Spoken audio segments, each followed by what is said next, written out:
Assalamualaikum warahmatullahi wabarakatuh. Saya Faris Nauvaldi, perwakilan dari kelompok saya dari Opini Publik.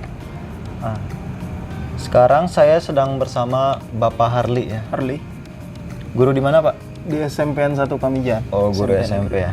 Jadi sebenarnya maksud dan tujuan kami memanggil Bapak ke sini itu ingin membicarakan mengenai permasalahan sosial, Pak. Pembulian yang sering ada di sekolah. Oh ya, Udah paham kan, Pak, ya permasalahan itu mah? pembulian ya.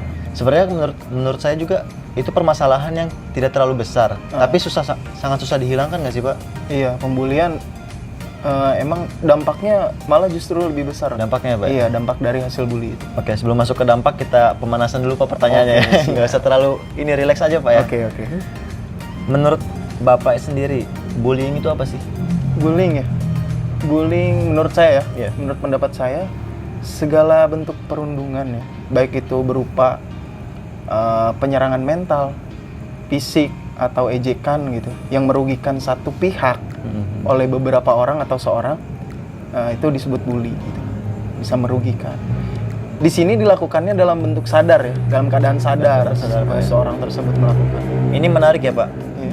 Kadang problem kita itu kan, kita tahu pembulian tuh kayak gimana. Iya. Cuman yang kita susah untuk menjelaskan tuh batasan. Batasan apa nih? Apakah saya ngomong seperti ini Termasuk termasuk bully, pembulian Oh, gitu kan? oke. Menurut Bapak tuh gimana? Batasan perilaku seperti apa sih yang bisa disebut sebagai pembulian gitu?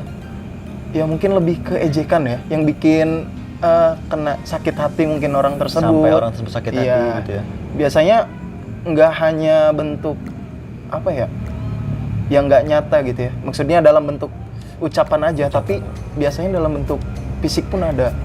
Tuh. Langsung gitu ke Iya, fisiknya mungkin gitu ya. mukul atau apa, Hmm. termasuk pembulian juga sih. Oke.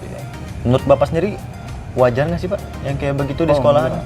Soalnya yang saya lihat juga susah banget gitu hilangnya kan. Bapak sadar Iya, sendiri nggak? Mungkin anak-anak tuh biasa bercanda ya, Iya. bercanda, tapi kalau udah kelewatan sih bahaya juga gitu.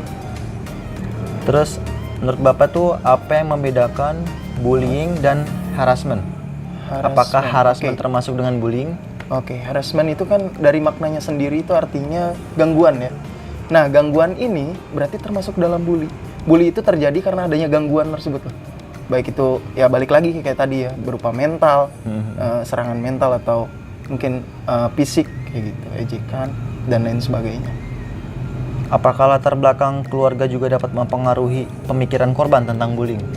Bisa jadi Bisa mempengaruhi, bisa Pak, ya? mempengaruhi latar belakang. Menurut Bapak ini, apakah kepribadian korban dapat menjadi penyebab korban tersebut dibully? Ada beberapa kasus sih. Kalau dari kepribadian bisa aja ya, temen Iya, mungkin yang nggak suka kepribadian tersebut, akhirnya ngajak teman-temannya lagi untuk ngejek si anak tersebut. Iya, Ada banyak kasus, kalau di sekolah tuh banyak kasus kayak gitu ada mengenai kepribadian. Menurut Bapak, apakah adanya pengalaman pernah dibully sebelumnya, Pak? Dapat mempengaruhi keadaan korban saat ini? Iya, Atau mempengaruhi keadaan Bapak gitu? Pernah nggak ada pengalaman kayak gitu? sangat ya. Kalau gimana sih kalau bully itu yang lebih fatalnya takut ke psikologi dia, Psikologi, Pak, ya? si korban ya. Jadi si korban bisa melakukan hal yang di luar nalar gitu ya, Nah Pak ya? itu ada mungkin orang yang emang mentalnya kuat mungkin dibales. Kalau yang emang pendiam ya bahaya tuh. Bisa ganggu mental dia, Iya. Pak ya? Kan banyak kasus tuh sampai tindakan bunuh diri, Bunuh diri kah, gitu, atau Pak ya? mungkin keluar sekolah kah, kayak gitu banyak. Menurut Bapak, apa saja yang menyebabkan pelaku melakukan tindakan bullying kepada korban? Mengapa sih? Kenapa sih mereka ngelakuin kayak gitu? Mungkin ada beberapa faktor ya. Pertama mungkin tadinya karena ngejek, kasihkan Mungkin mereka nganggap biasa. nganggap Ah, itu biasa, hal-hal gitu biasa ya. di teman-temannya gitu kayak gitu. Cuman ya balik lagi kalau si korban ini sakit hati bahaya juga. Iya. Ada yang sampai nangis kan. Hmm. Kalau di sekolah itu masuk ke Biasanya sekolah nangis. apa? Kalau di sekolah udah pasti ditanganin tuh kayak gitu. Langsung sama guru yang... Iya, biasanya nggak langsung ke guru BP atau ke wali kelasnya dulu.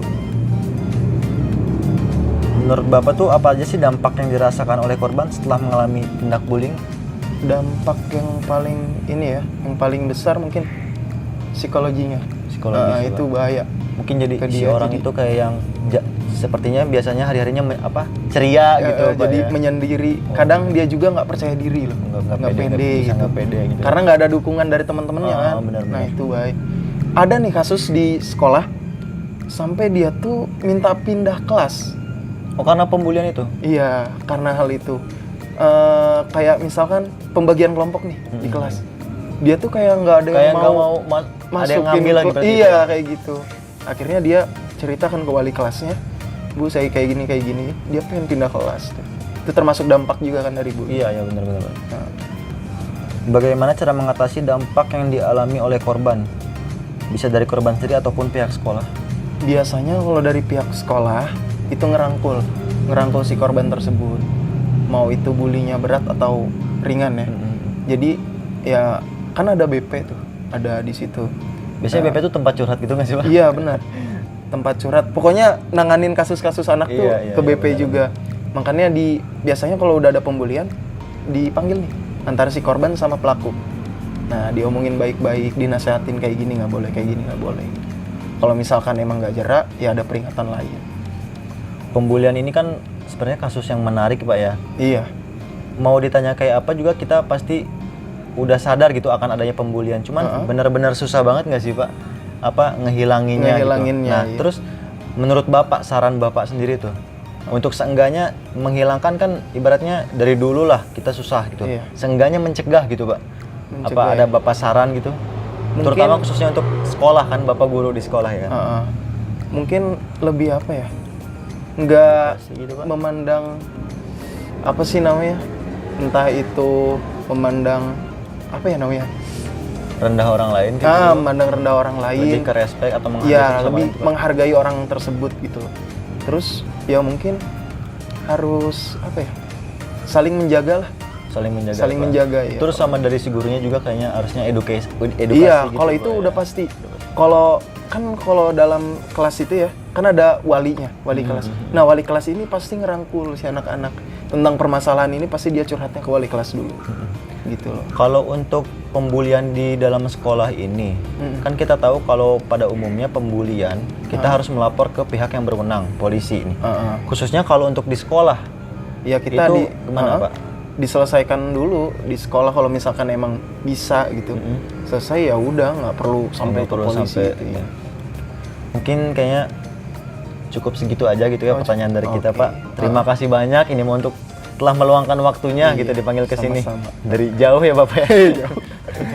Makasih banyak, Pak ya. Sama-sama.